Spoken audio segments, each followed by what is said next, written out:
وراه قالت واحد المره في البرلمان الاسباني، قالت في الموضوع ديال القصيرين عندهم 500 مليون عندهم باش ينظموا المونديال وما عندهمش باش يجيبوا القصيرين ديالهم، يعني راه قاصح هذا. بزاف. والصوره ديال دوتك انت واخا حيت انت واخا كتلعب على ليماج، راه الناس كتجي كتخدم في التيران تلعب على ليماج حتى تشبع، ولكن الناس حتى تنزل لك التيران وكتمشي كتلقى دواوير باقي ما داخل ليها الماء، باقي ما وصلهاش الضوء، وحتى الا وصلها الضوء تيوصلوا الضوء بداك المبدا ديال بولا. بالنسبه للمونديال هو ورش كبير باش نكونوا واقعيين، ورش كبير. التكلفه ديالته اللي ما عرفهاش المواطن، السي فوزي القجع قال لنا التكلفه ديال المونديال ما بين 5 و7 المليار ديال الدولار، يعني اكثر من 52 مليار ديال الدرهم. هادو تكاليف مباشره. شنو مباشره؟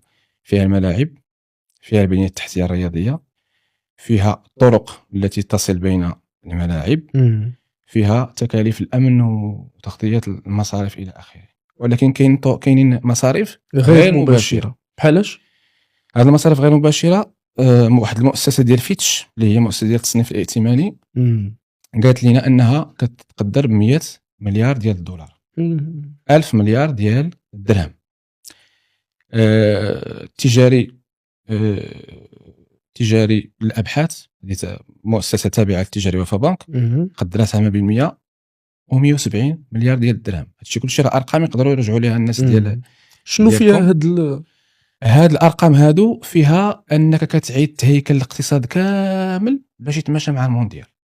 لانك مثلا اخر حاجه افتتحها الملك قبل ايام اللي هي الخط فائق السرعه ما بين قنيطره ومراكش 96 مليار ديال الدرهم. هذا الخط فائق السرعه يواكب المونديال.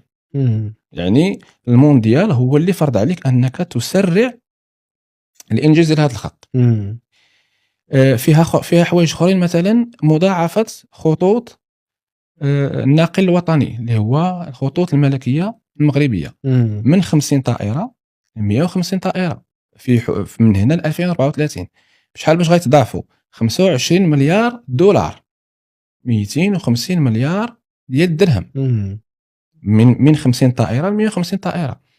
فيها إعادة هيكلة الشبكة الوطنية للماء والكهرباء.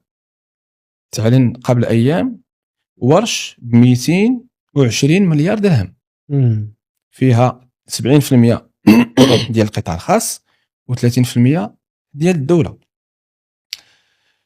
فيها محطات تحلية المياه تا هما راه يواكبوا 2030، لأن 2030 ما غاديش تقدر يطيح عندك شي مدينة اون بان بالماء، ما غادي يقبلها لك حتى حد. هذه فقط أمثلة. يعني شحال في المجموع التكلفة الإجمالية بالمباشر والغير مباشر؟ بالمباشر وغير مباشر متوسط ديال ما بين 100 و 150 مليار ديال الدولار. لأن كما قلت لك فيها إعادة التهيئة اللي كتشوف كتخضع عليها الرباط وكتخضع عليها الدار البيضاء، وهذه حتى هي داخلة.